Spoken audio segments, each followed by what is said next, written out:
Thank you very much. That was incredibly generous. I feel like I don't want to do the event now after that. It's going to only go downhill. That was incredibly generous. Thank you for having me here. It's a great week to be here. A lot of interesting things to discuss. And thank you to my long time colleague and friend, Jeff Rosen, for making this happen. And I couldn't ask for a better person to be doing this discussion with. You guys don't know this, but Jeff and I go way back. Oh, louder, okay. Ryan was saying that we go way back, and we do. We were both editors of the New Republic together when we were starting off, and I'm so thrilled to welcome Ryan to my favorite place in the world, which is Mount Desert Island, Maine. I was told it's very casual here, so I'm going to take this off. Any further words of introduction should, in some sense, be unconstitutional, because we need to hear from Ryan. But I've been coming up here every summer since I was 3 years old. And this magical place, that was a word that Darren used, is now the home to this beautiful Champlain Institute. And this, ladies and gentlemen, is an experiment. We have come to the most beautiful place in the world, a place that all of us love best, to discuss something very important, which is the future of democracy. And we've assembled for you some of the greatest thinkers in America, anthropologists, journalists, political scientists, law professors, to ask a very significant question, namely, what is the future of our constitutional structures, and how should we think about the problems that are vexing us today? I want you to approach this discussion and all of our discussions this week in a nonpartisan spirit. That's because the National Constitution Center, which I have the honor to lead, and which is collaborating with the College of the Atlantic, has a very special charter from the US Congress to disseminate information about the Constitution on a nonpartisan basis. And that means that in these polarized, partisan times, we need to think together about what the founders of the US Constitution, what Madison and Hamilton, would think about our current media, Congress, press, and presidency and judiciary, and how can we resurrect constitutional values today? That's why we're going to talk about the news of the moment, and we're all going to dive right in a moment to hear about Ryan's astonishing role in bringing down the White House communications director. I told you, on a nonpartisan basis. But then we're going to step back and ask ourselves, what are the structural features of a world in which a single journalist can bring down a communications director with a tweet, or where a president can fire or change policy with a single blog post? So we're going to move from the news of the moment to the history of the ages, and together think through the future of American democracy. All right, let's dive right into it. Ryan. Yeah. You were eating a lobster roll in town when you learned that your story had felled Mr. Scaramucci. Tell us how the whole thing happened. Take us back to last Wednesday when you got this unexpected call from Scaramucci, and bring us up to date. Yeah, so that's right. So Wednesday night, I had just put my kids to bed. Louder, guys? Louder? Sorry. Okay, let's see. I just put my children to bed Wednesday night, and I got a tip, a sort of trivial tip. These are, in Washington, when you report on Washington, you get a lot of small scooplets, and sometimes they merit a whole story, sometimes they merit just a tweet. But news is news, and you usually get it out. And so someone told me that Donald Trump was having dinner with Sean Hannity. You guys know who Sean Hannity is of Fox News, and Anthony Scaramucci, and another former executive from Fox News. I thought it was relatively interesting, confirmed it with a couple of White House people, and called my editor and said, is this interesting enough to merit an actual story? And he said, nah, just tweet it. So that's what I did. I tweeted it and was preparing to go to bed. This dinner ended, and Anthony Scaramucci, the now former communications director at the White House, when he left the dinner, he apparently got a lot of emails and texts from other reporters inquiring about the dinner. He had not known about the tweet. He told another media reporter, her name is Hadass Gold, she works for Politico, she had asked him about the dinner. He said, I don't know what you're talking about. She said, oh, Ryan, Lizza tweeted this. What's his number? Which was kind of funny because I'd been texting with Anthony Scaramucci previously, but for some reason he didn't have my number. So she actually called me and said, hey, I just talked to Anthony Scaramucci. He's going to call you. I think he wants to know who your sources are. And so I sat at my desk waiting for him to call. And as soon as I answered the phone, the first thing he said was, who told you that, or who are your sources? And he was absolutely obsessed with who told me who he was having dinner with. And I thought, this is the strangest thing in the world. This is a trivial matter. The White House routinely confirms or reveals who the president has dinner with. It's frankly one of the few things that they're pretty good about just telling you. And I just didn't understand at the beginning of the conversation why he was so focused on this trivial piece of reporting. And as we started talking, it became clearer he believed that his main rival in the White House, the Chief of Staff, Reince Priebus, had somehow leaked this information directly or indirectly to me. And the conversation just sort of took off from there. But by the end of the call was 8 minutes and 41 seconds. And I hung up the phone, and I thought that was the strangest the word I kept using is insane. That is the most insane conversation I've ever had with a senior government official or any government official in 20 years of reporting on Washington. I downloaded the audio file of the conversation to my computer and named it Insane Scaramucci Interview.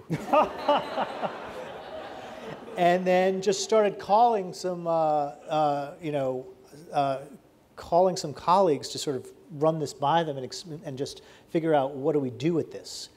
Within seconds of getting off the phone, the last thing Scaramucci said to me is, hey, I got to go. I got to tweet some stuff to make this guy crazy. He meant the Chief of Staff at the White House. And so within minutes of getting off the phone, he did indeed tweet that, that he had called the FBI to investigate the Chief of Staff because he believed the Chief of Staff had illegally leaked financial disclosure information. By the way, it came out the next day that the reporter who wrote that story about the financial disclosure just got it through a public source because your financial disclosure form is public. So when I saw him tweet that, I tweeted, in case there's any ambiguity here, God, I'm just thinking, if I 10 years ago had watched myself trying to explain all this about tweeting and this and that, it would have looked complete. We would not know what we were talking. What I was talking about. Amazing. Yeah. I sent a text to a White House advisor yesterday saying, "Did POTUS just subtweet you?" Something I never thought I would ask a government official. What does that mean? What is subtweeting? It means when you're referring to someone but not using their name. Yeah. Anyway, back to the story. You're way ahead of me. So I tweeted, I can confirm that Scaramucci is indeed talking about Reince Priebus, because he had literally just told me that. Then he deleted his tweet. So I was in this very unusual situation where he had just told me on the phone, on the record, that he called the FBI. He had tweeted to that effect, but left a little bit of ambiguity. I tweeted confirming it, and then he erased his original tweet and denied it. And I thought, he's basically hung me out to dry here. It was very strange. The story gets stranger.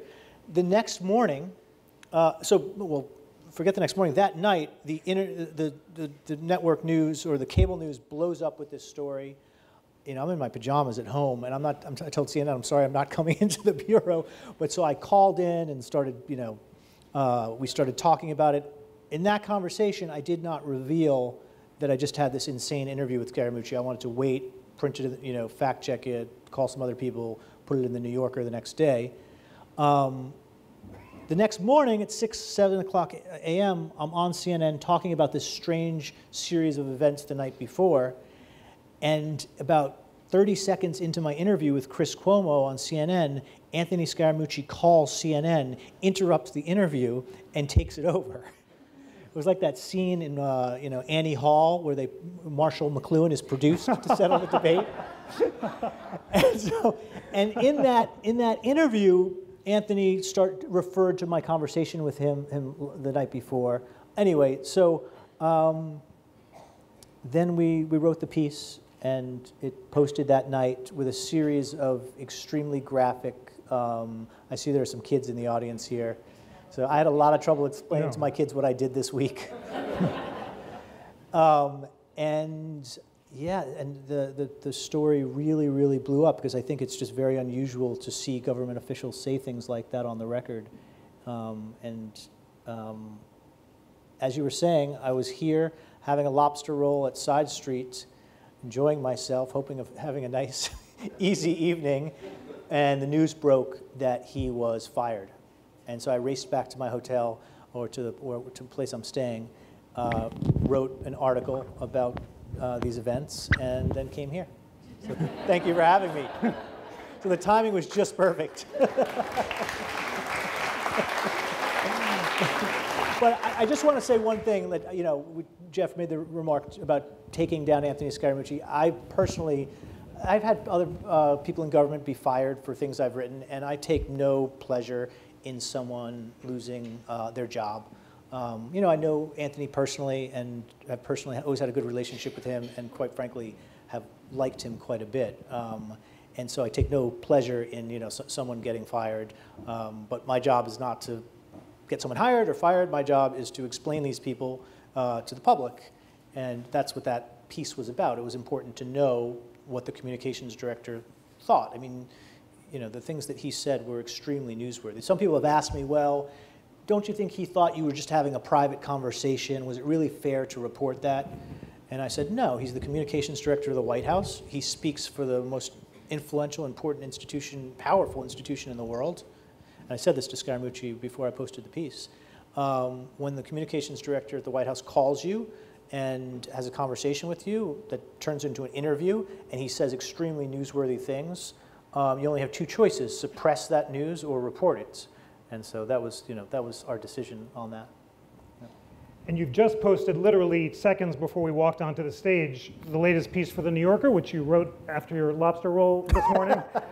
And you say in this piece, after the interview was published, several people asked me if I believed Scaramucci would be fired.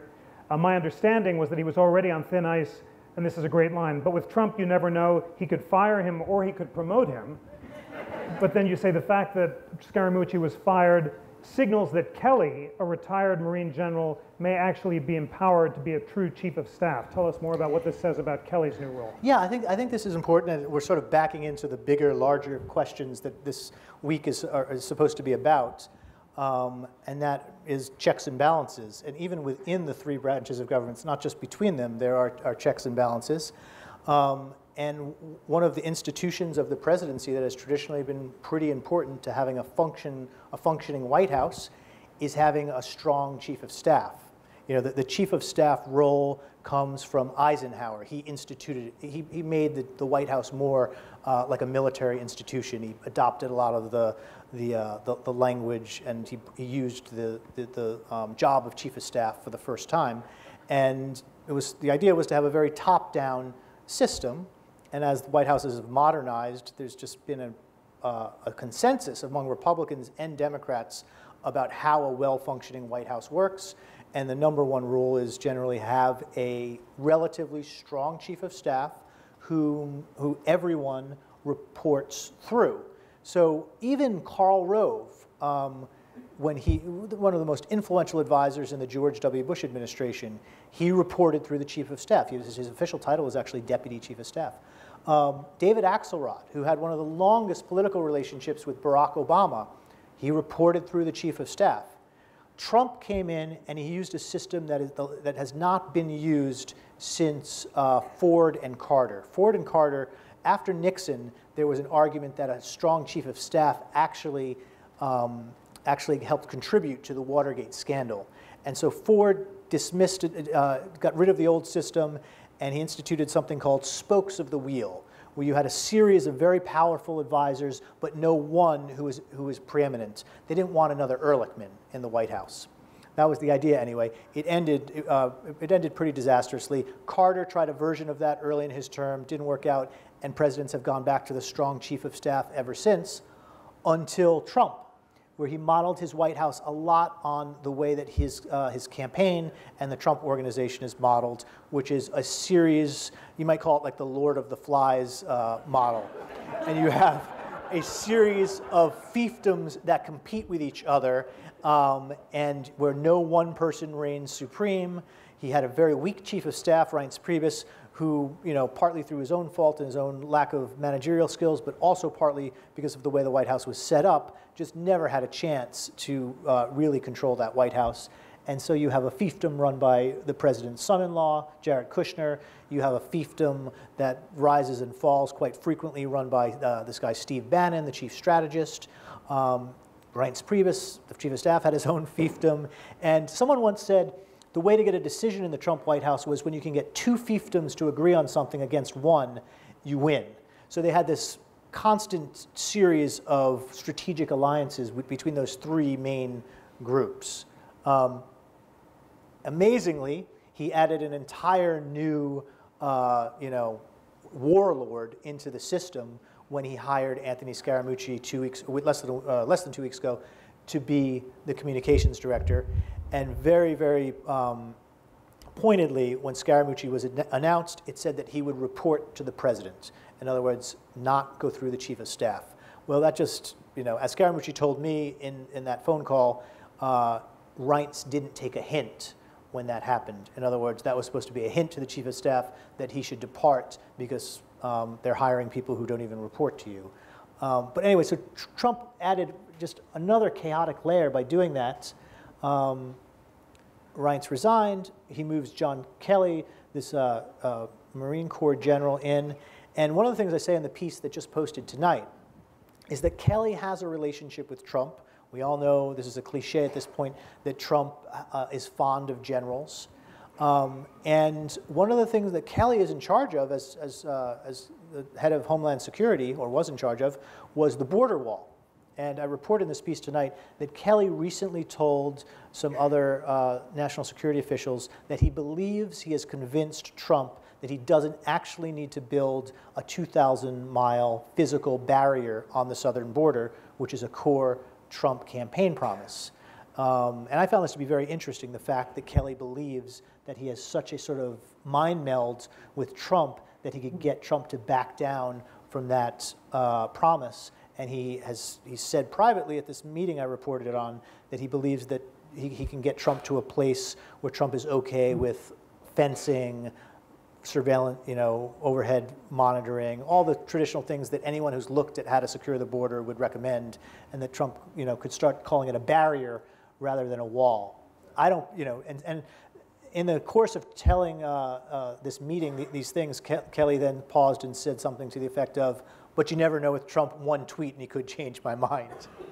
Anyway, I use that as an example of this may be a person that maybe Trump respects and listens to a little bit more than some of the previous advisors. And the fact that he convinced Trump to remove Scaramucci from the White House suggests that he will be at least have more control than Reince Priebus.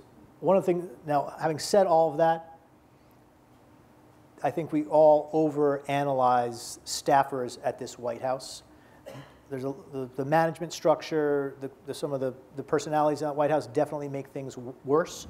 But at the end of the day, the problems in this White House are, mostly should be laid at the feet of the president. So will Kelly have any more success? I don't know. Louder, please. Yes. So this is fascinating. You've contrasted the chief of staff model of presidents from Eisenhower up with this Lord of the Flies model, which is governed by personal loyalty and tweets. Yeah. And for the founders, presidents tweeting was the greatest evil to be avoided. Madison said in Federalist 10, the worst thing that could happen in a democracy was for representatives to communicate directly with their constituents, because the point of the presidency was to promote thoughtful deliberation among the various branch of governments to encourage consensus. Talk more about this government by tweet, which you've participated in and so well described. Yeah. And is it consistent with the kind of thoughtful deliberation that the framers thought was necessary for the success of America? Well, no. I mean, they also didn't want direct election of senators, right? So we've had this, obviously we've become a lot more, a lot closer to a direct democracy model than the founders ever would have liked. I think the strangest thing about the way that Trump tweets and communicates is he doesn't understand the actual levers at his disposal as president.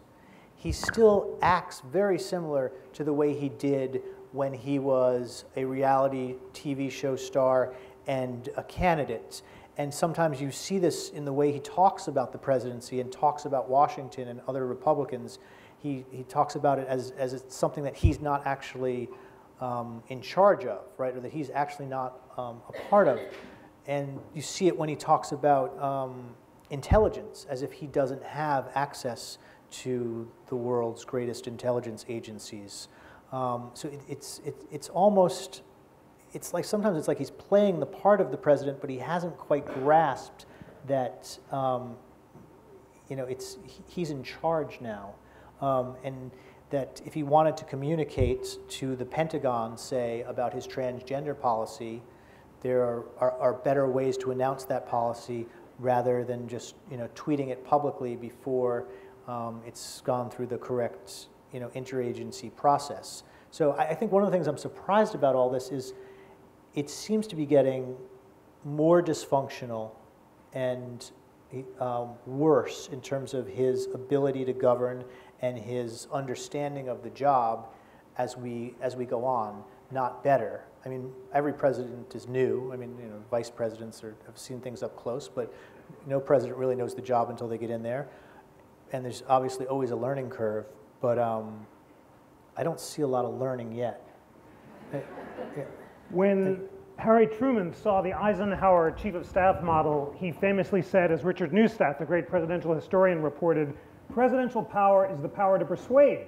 Poor Ike, he'll sit up there saying, do this, do that. He thinks he's a general, and nothing will happen. Yeah. To what degree has Trump failed to understand that presidential power is the power to persuade? All right, well, this is a great discussion, and we could talk about this all night, because there's a lot of political scientists who would argue that is, even before Trump, that presidents have simply lost the power to persuade because we are such a polarized country. And there's a lot of good scholarly work about this in the Obama era, where when Obama would talk about a policy and champion a policy and go out and campaign for it, maybe say something that he was seeking Congress to pass, it would actually have the opposite effect. Rather than rallying people around him and convincing people who didn't support him to support him, it would simply activate his opponents and it would backfire, so that the bully pulpit was no longer really worked. And there was a great example of this when he was trying to pass an immigration bill in 2013. Republicans and Democrats, senators, were working on the bill together, and the Republicans at several stages during the process had to go to the White House and say, please don't say you support this bill.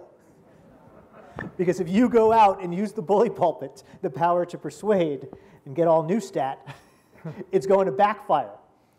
And there was a speech he was about to deliver in Las Vegas one day, and the night before, Chuck Schumer and some other Democrats, Menendez of New Jersey, went to Obama and said, please don't give that speech supporting our bill in the Senate, because you'll blow up the negotiations, because as soon as you're for it, all the Republicans are against it and it will fail. So even before Trump, with this, with his, even more modern way of communicating, I think presidents started to become boxed in by a country that was so evenly divided that they had lost their capability to really persuade the other side, and that most of the time when they were going out and championing a policy, they were simply activating their opponents, and that was the main outcome of the bully pulpit. Now, Trump, I think, has taken that lesson to heart and does not assume in any way that he can convince the half of the country of his ideas. Obama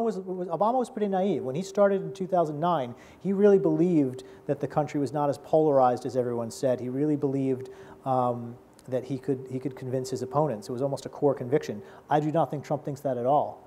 Trump's political strategy and his belief is that the only thing that matters is the 40% of people who consistently support him, and in the Senate, the 52 Republicans. He has no, he's demonstrated no interest in trying to persuade his opponents, and maybe he's, you know, maybe he's right about that, that it's not possible. But I don't know, this is almost a institutional problem now in the presidency, that with a country so evenly divided and so polarized, unless you have big majorities in Congress. I mean, my view of this is that it's much more structural than rhetorical, and that it's exaggerated how much presidents have ever been able to persuade the country to get behind them.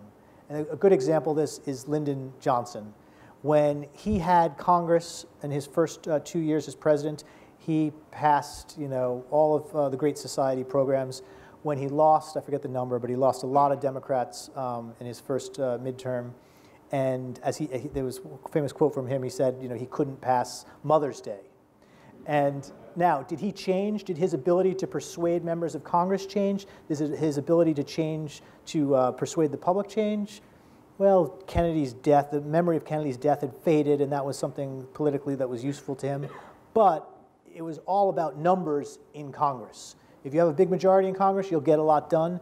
If you don't, you won't. And the speeches that you deliver probably won't make much of a difference. So that was a really long answer, I'm sorry. No, this is really important, and you're setting up our whole week, because we're talking not just about the media, but about the presidency and Congress. Yeah. And the point of this week, in the spirit of this National Constitution Center Commission, which is co-chaired by senators and representatives on both sides of the aisle, is to ask what Madison would think of our current presidency, Congress, and media, and how we can resurrect Madisonian values of thoughtful deliberation today. Well, so, such a good question. Well, yeah. This is what we're talking about. So you've talked about polarization. Yeah. Has that changed? And the big sort suggests that red and blue America are living geographically and virtually in different filter bubbles and echo chambers, and are not talking to each other in a way that's more dramatic than any time since the Civil War. Yeah. To what degree does that have structural and constitutional significance to the presidency? That's a great question. There's a lot to unpack there. And that, the big sort, what Jeff's referring to, I think, is this 2004 book that argues that polarization is mostly geographical, and we're self-sorting, in other words, right? And so there's a lot of talk about gerrymandering, right? How many times have you heard that gerrymandering is the root of all evil in our politics, and if you just solved that, everything would be okay? Well, if people are self-sorting themselves, then you could just draw squares on the maps, and you won't dramatically change the way that the House of Representatives looks like, because people are sorting themselves into ideologically homogenous communities, and this gets more and more acute every year. So that has big implications for Democrats, because their voters live in more high-density places. It means that their districts, that they have a lot of wasted votes, right? Republican voters are a little bit more spread out, and Democratic voters are more compact. And so in some of these districts, they waste a lot of votes. So that gives the Republicans a little bit of a structural advantage in the House of Representatives. So, you know, that is, once you realize that there aren't really that many great process remedies for why Congress is so polarized. You know, you could fix gerrymandering, you could stop gerrymandering, but when you start thinking about gerrymandering, there are always going to be some questions that are hard to answer, right? Should communities should communities of color be drawn in ways that keep those communities intact and send representatives to Congress that represent those communities? Well, you're gerrymandering if you're doing that, if you're making a decision like that. So I think that once you realize that it's geographic and it's self-sorting, the remedies are not really that clear. Interestingly, the person who's working on this as a post-presidency project now is Barack Obama.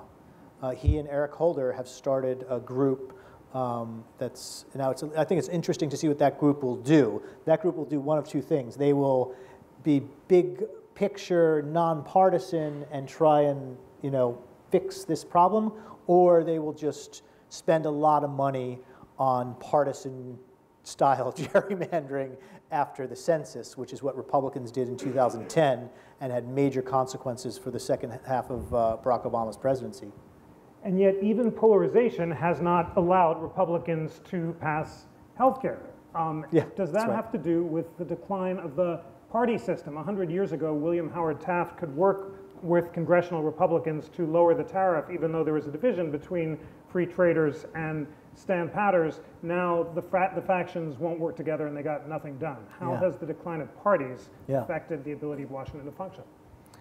That is a great question. I mean, one of the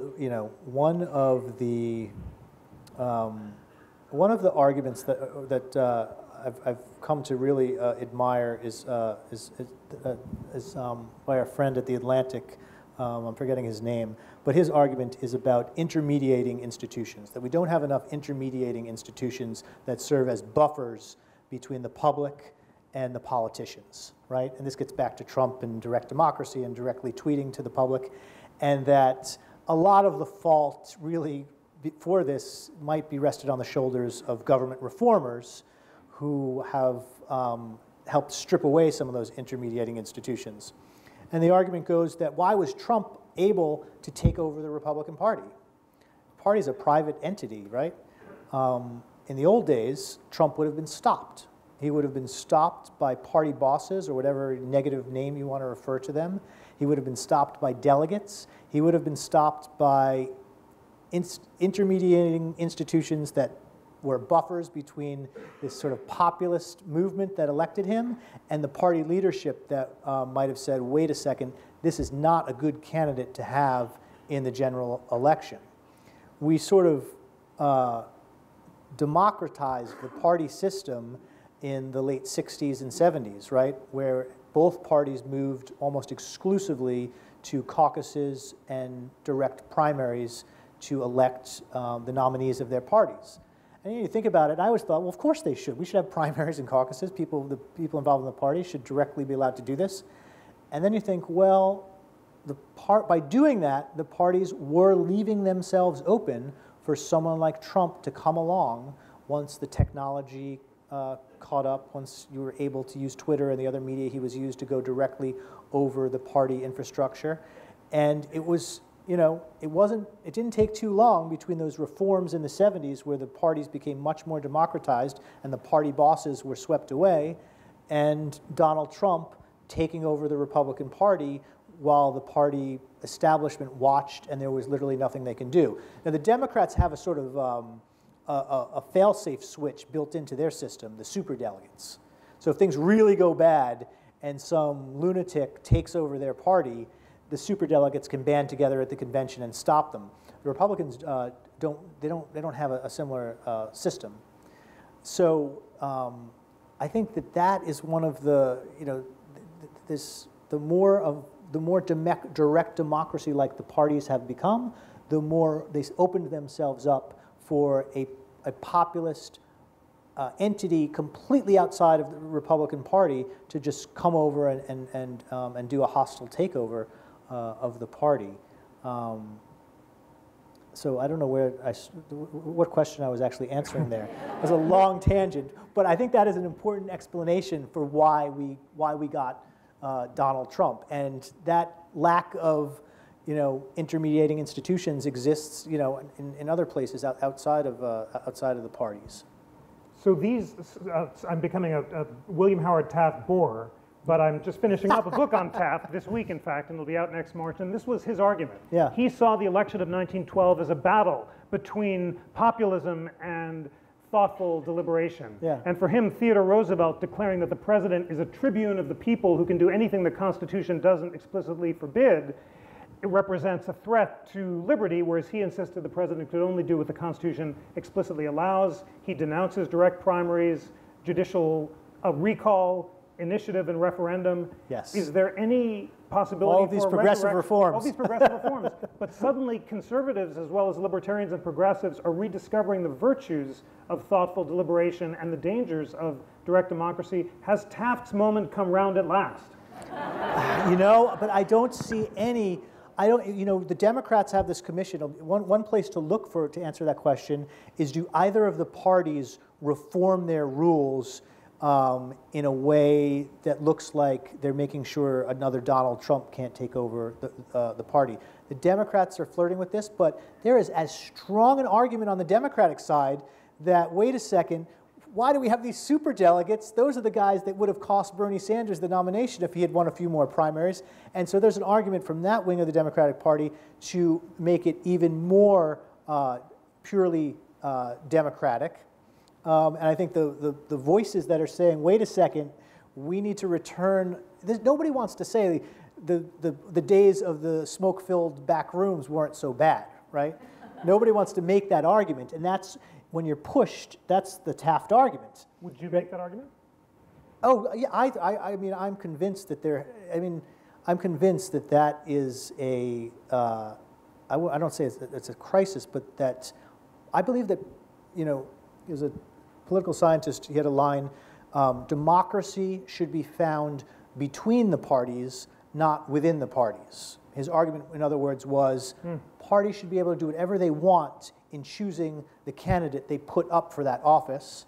And what's important is that the race between the two party nominees is what's important. But if a party wants to have one person who reigns supreme in that party choose the nominee, they think that's the best person for the general election, so be it. Now, I know a lot of people think that that's a little extreme, that in a two-party country like the United States, there has to be some level of mass democracy within the two great parties. But it's kind of a thought-provoking argument. Why should the parties be so small d democratic if it leaves themselves open to a takeover? But I don't see either party having that conversation. If anything, the conversation that the two parties are having is the elites need to be even more decimated. The party bosses need to lose even more power. And it's a really tough argument to make that, party elders should have more of a say, that superdelegates should say more. And I think a lot of people in Washington, given the current environment, are just not, even if they believe that, are not vocal about that. How would you make this argument? You've been reading Taft. I have, and there's much to be said for the idea that presidents should not circumvent the constitutional requirements through executive order, for example. Taft's whole mission is to put Roosevelt's progressive program on firm constitutional grounds, because Roosevelt tried to protect the environment and prosecute the corporations using executive orders. Taft thinks this is unconstitutional and persuades Congress to embrace Roosevelt's program and brings more antitrust prosecutions in one term than Roosevelt did in two, and withdraws more land for environmental protection. So he's a constitutionalist progressive. My question, we need to think this through all week together, is now people are rediscovering the dangers of governing by executive order, and both President George W. Bush and Obama and Trump tried to do by executive order what they couldn't achieve from Congress. In retrospect, was Obama a proto-Trumpian, and should he have been less unguarded in his use of the imperial presidency? I think so. I think especially with the immigration executive orders, I understood why in his second term, when Congress basically just thwarted him at every turn, he looked, as most presidents do, to try and expand the powers of the White House. But every president is an institutionalist at the end of the day, right? They want that White House to be as strong as possible, and he's not really using it yet, which is kind of the interesting thing. But Trump inherited a very powerful executive branch because of 8 years of George W. Bush and 8 years of Barack Obama. So Obama essentially consolidated most of the expansions of the national security state in the post 9/11 era, right? So Bush, with some important modifications, but so President Trump inherited a very robust national security apparatus, and both Bush and Obama pushed as far as they could in terms of executive power, and Trump has inherited all of that. I don't think he's mastered any of these tools, which is the interesting thing. He hasn't been a student of how to use those. Look at his first executive order, which was one he probably could have written if he had just talked to some lawyers. he probably could have written it without, without making it so susceptible to legal challenge, and just sort of, they did this ham-handed thing. And so I think that's one of the interesting questions as Trump, if he learns to be president, does he actually start to use some of the incredible tools that have been enhanced in the last 16 years before him? One other point on this, you were mentioning Congress before and what stops Congress from getting together. And this is really hard for me to say as a journalist, but there's no doubt in my mind that the reason that Congress can't pass bipartisan legislation is because there is so much visibility into the process. And as a reporter whose job it is to open up that process in real time now on Twitter, on TV, you have to admit that that is actually making it harder for legislators to do anything, because if you're a legislator, you need space to negotiate, you need space to say things that in private, and that space is really, really rare these days. And when you have a system where people are always worried about cooperating with the other party because it angers their most loyal voters, it's really, it's one of the main reasons that Congress doesn't have that ability to get together, because there is so much real-time visibility into what they're doing. Just look at Obama's health care bill in 2009 and 10. My example on this is to go back to LBJ. When he passed Medicare, they didn't have a CBO. You all know what the CBO is? Congressional Budget Office. It's this professional institution that scores everything. Johnson didn't have a CBO. He literally made up the projections for Medicare and said it would cost X number of dollars a year. Completely wrong. His projections were just off the top of his head, lowballed it all. It was a much more expensive program than he told everyone. And one of the reasons in the 70s that they created the Congressional Budget Office was so that there would be a sort of bipartisan authority to at least give a ballpark estimate of the cost of legislation.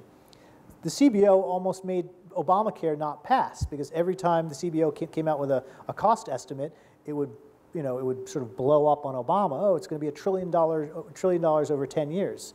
In fact, there was one meeting where Obama was so angry at the CBO that he wouldn't let anyone say CBO. He asked everyone to call it banana. So they went around and talking about the effing banana. But that's, and Johnson didn't have to deal with real-time reporting on the deals, the senator by senator deals he cut to pass something like Medicare, let alone something like civil rights. Obama, he actually passed Obamacare, but you guys remember the Cornhusker kickback, right? This was this special provision in the healthcare legislation for one senator from Nebraska. And there were 3 or 4 other deals like that blew up into massive controversies. In previous eras, that stuff would be seen as the grease, that makes the legislative process happen.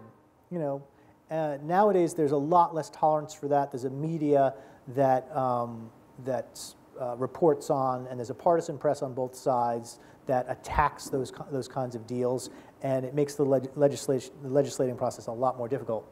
This is fascinating, along with all of it, but the media's role is unique. So the Constitutional Convention was secret.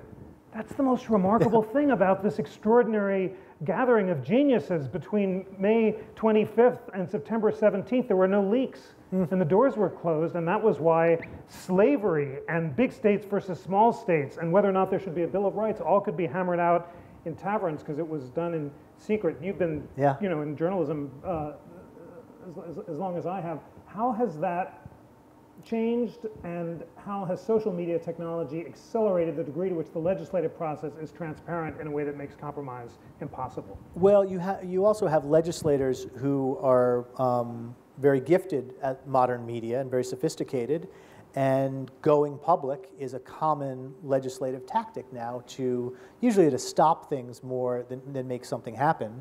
But you have a lot of, especially the more ideological legislators. There was an era where the House of Representatives was run by a Speaker of the House who really had pretty iron control over his caucus. And we saw with John Boehner how, what happens when you have a weak Speaker of the House. And there are all sorts of reasons why Speakers of the House are much weaker now. You no longer rely on the Speaker of the House for your election funding. You can have an independent mail campaign, internet campaign, especially appealing to ideological voters who fund your campaign. You don't need the leadership in his PACs for your money.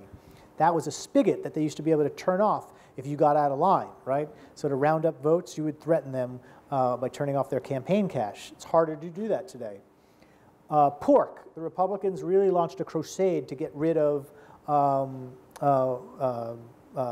pork projects. I can't remember the term. Earmarks, thank you. It's a good crowd, if you know earmarks. It's a smart crowd. And that was, people debate over how a big deal that was, but you could build bridges in your members' districts in exchange for their vote. That's a lot harder. You don't have that tool anymore. And then there's been a little bit of a devolution of power to the committees that started with Boehner, where the committees are a little bit stronger and more important than the Speaker of the House. So again, you have devolution, independent actors, people being much less reliant on the hierarchy in the House of Representatives, similar to the way we were talking about the party structure, that makes, even when you control the institution, as John Boehner did and as Paul Ryan does now, even when you actually have the numbers and control, you don't have the same amount of levers over your caucus as you once did. Say more about the media. Yeah. So on the one hand, it's never been more powerful. We love talking about ourselves. We do, but we're talking about it in a Madisonian sense. And you just felled a communications director, whether you wanted to or not. And in a sense, the media has never been more relevant. Subscriptions to the New York Times and the Washington Post are at a height. Both MSNBC and Fox have huge viewerships, and people understand the importance of understanding facts at these anxious democratic times. Yeah. On the other hand, things are moving so much faster than they used to. Decisions made at tweet speed, the thoughtful deliberation that Madison thought the media should promote seems difficult to achieve. Describe how being a reporter for The New Yorker has changed in the past 10 years, and is the media in the age of social media playing a constructive role in democracy or not? Yeah, that is a great question. And I actually teach a class at Georgetown on media and politics that Jeff is was very generous to teach at one time. And so my students and I talk about this all the time. And my career is very interesting. So when I started college I guess I started at Berkeley in 1993, I did not know what the internet was. Right, 1993. Remember, you didn't know what the internet was, most likely. Some people, and I was at Berkeley. I was in Silicon Valley. I was, with a big computer science department and people who really knew that stuff. If you weren't specifically involved in that world, the internet just wasn't a thing yet. Right? That's 1993. By the time I graduated in 1997, the internet was a mass phenomenon that was, every single advertisement had a URL in it, and there was nobody that didn't know what the internet was. So my college career sort of spanned that, just explosion. So so my journalism career has happened in the wake of the internet completely disrupting our business. Jeff and I used to be at a weekly magazine that didn't really care that much about the internet when we were there back in the late 90s. Probably should have cared a little more. And so I've seen, and frankly, I've always worked in magazines. So that's, I haven't just worked in legacy media, but I've worked in the type of media that has been the most impacted by the internet. Our old magazine, The New Republic, has not been a weekly in a long time. I don't know what they're down to, but their print product is not that important anymore.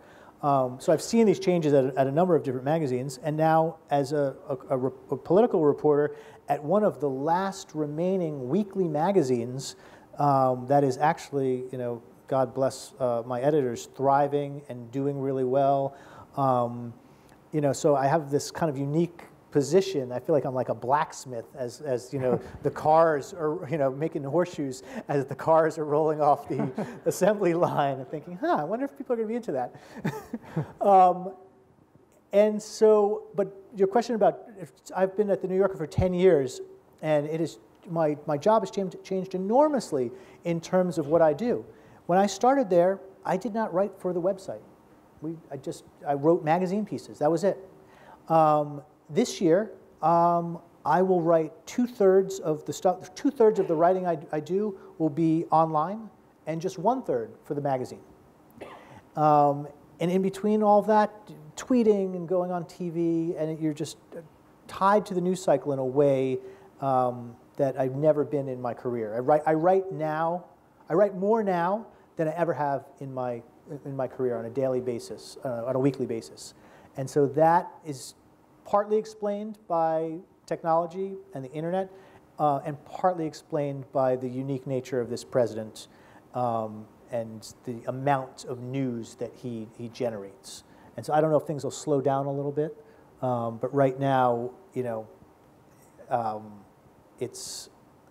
Trump is very good for journalism in a way, because he's proven, I think, one, that journalists, we need journalism, not to be too, you know, much on a soapbox, but he's demonstrated how important journalism is, and he just provides an enormous amount of material on a daily basis.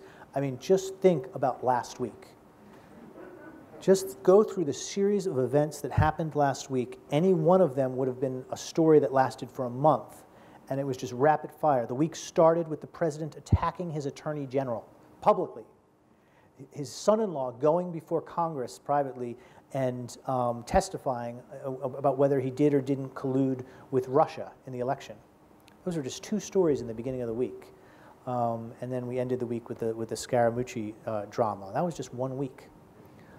So the pace is much, much more intense. And even at magazines like The New Yorker that have a reputation for long form, you know, kind of sit back and take your time and do the piece, we, like everyone else, try and do everything. We have a radio show. We still have, obviously, the magazine is the core, but we have a very thriving website, podcasts, the whole array of things. It's time now for questions, but yeah. I should say this presidency has been great for the media, and it's also been great for constitutional education. And that's why we need you more than ever. We do, and I want, ladies and gentlemen, to give you some homework for the week. In your questions, and also as you approach all of these issues, I want you to educate yourself about the Constitution. And the way I want you to do that is to download this incredible free app called the Interactive Constitution. And I don't want you to download it now because I'm talking, but after the show, go to the App Store, and it's this amazing tool that the National Constitution Center has launched. It's gotten 10 million hits since it launched a year ago, and it's co-sponsored by the Federalist Society and the American Constitution Society, the leading conservative and liberal lawyers organizations in America. And using this amazing free app, you can click on any provision of the Constitution, Article 1 for Congress, Article 2 for the presidency, and find the leading liberal and conservative scholars with 1,000 words about what they agree the provision means, and then separate 1,000-word statements about what they disagree about. Isn't that fascinating to see those 1,000 words of civic agreement? It's like a unanimous Supreme Court majority opinion. Then you have the separate statements. You will find it civically inspiring. It'll help you see from Ryan. I thought this conversation was just going to be about the media. It's been this, thanks to Ryan's incredible and scholarly perspective on all three branches of government, this remarkable introduction to exactly what I want us to be talking about all week, which is what are the structural changes in American democracy and technology that are affecting the way the branches interact. So use the Interactive Constitution and educate yourself and participate in this great conversation. We have time for a few questions, no partisan questions, please, just questions about the nature of democracy, and the floor is yours. Michael Beth. I'll repeat the question. Okay. As you know, years ago, the legislators had single-digit trips back to their district each year. They now leave Thursday or for the week. And whereas previously the families lived in Washington and they socialized across the aisle on the weekends, they no longer have those opportunities. So what has that been part of the influence of the partisanship in Washington? Great question. For those who couldn't hear it, In the old days, representatives would dine together, they lived together, they were in DC a lot, now they are out campaigning and raising money most of the time. How has that affected their ability to reach bipartisan consensus?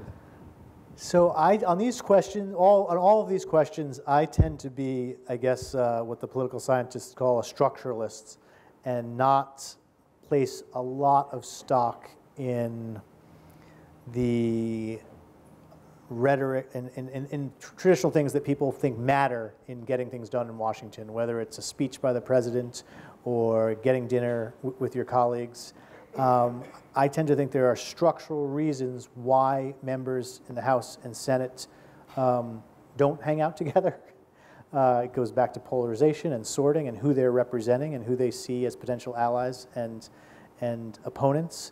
But I've heard the opposite case, especially from former members who really do place a lot of stock in that ability to socialize and see each other as Americans rather than people who are wearing, different jerseys every day and going into combat.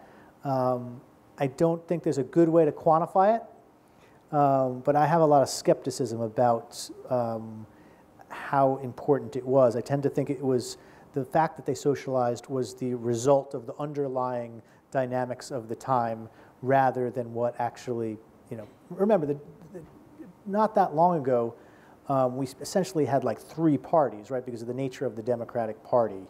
The fact that the Democratic Party relied on, basically white segregationists for all those years. And until that was what was really preventing the 2 parties from being as polarized as they are right now, right? Some people think that the natural state of American politics is 2 parties deeply ideologically polarized, and we went through this sort of weird era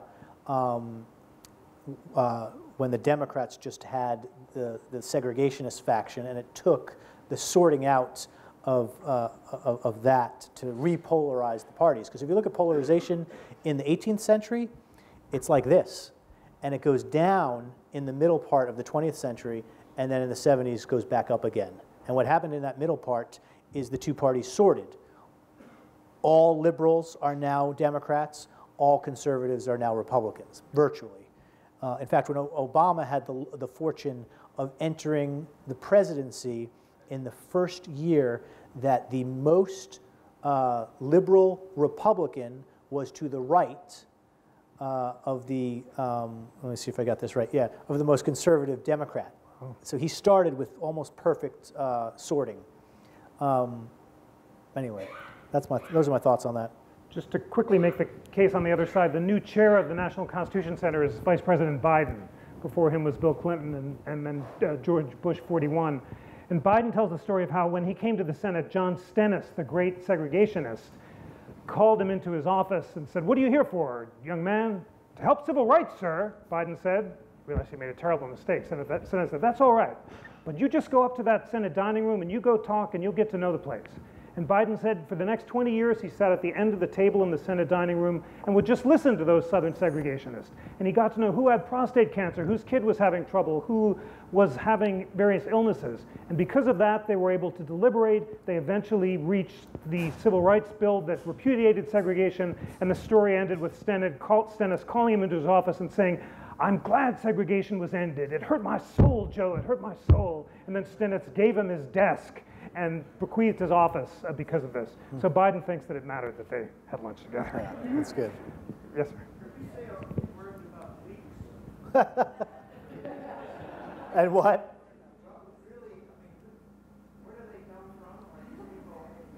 from? Leaks just means people talking to journalists.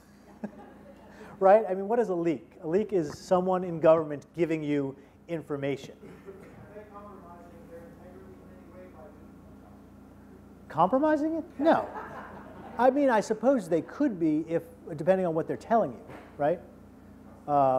What's an example of someone compromising their integrity by telling a journalist something? I don't know. I guess you could maliciously leak against someone, but one person's leaker is another person's whistleblower, right? So there's this obsession in the White House now about getting rid of the leakers.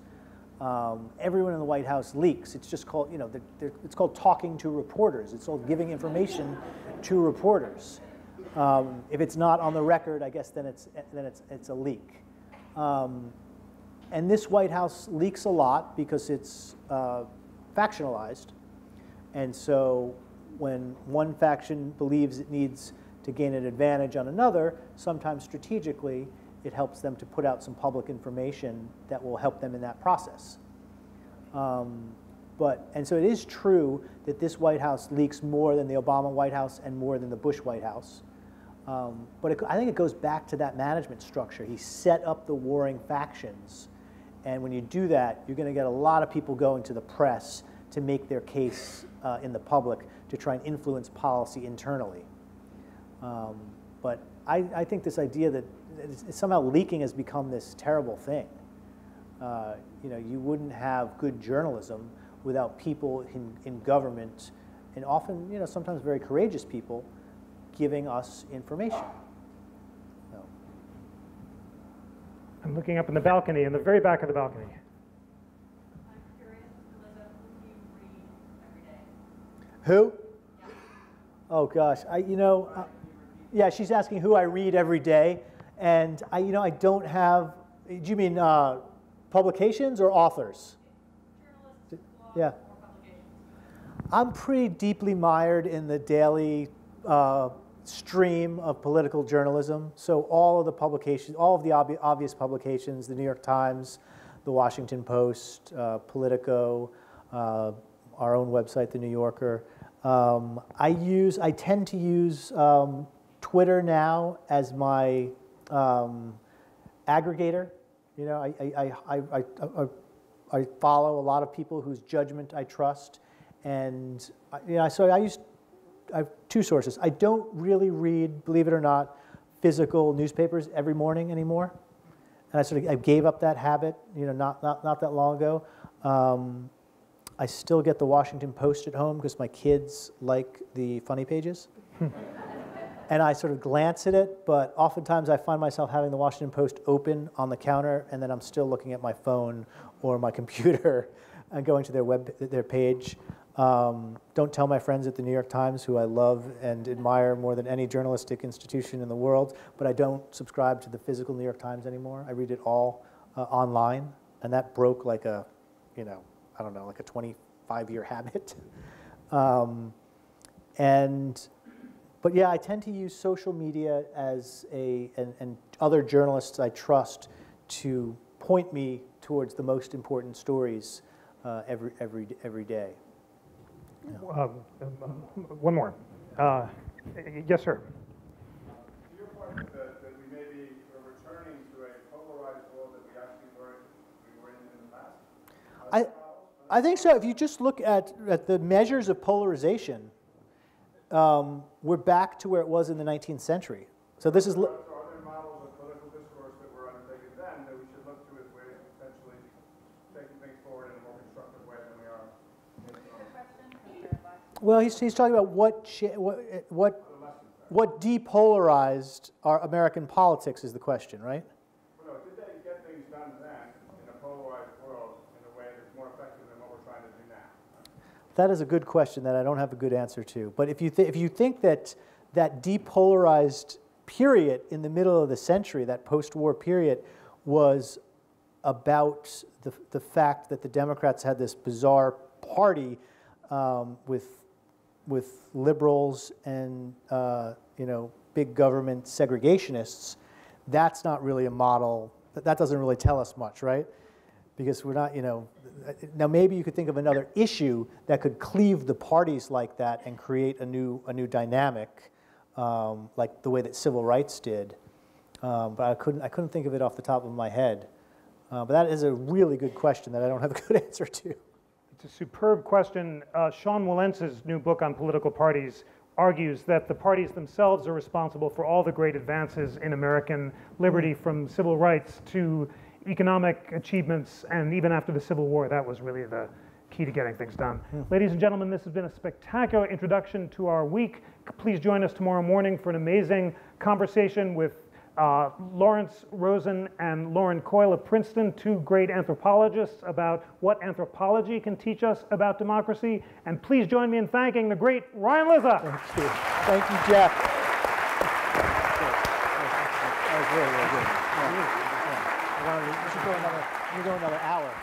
Yeah.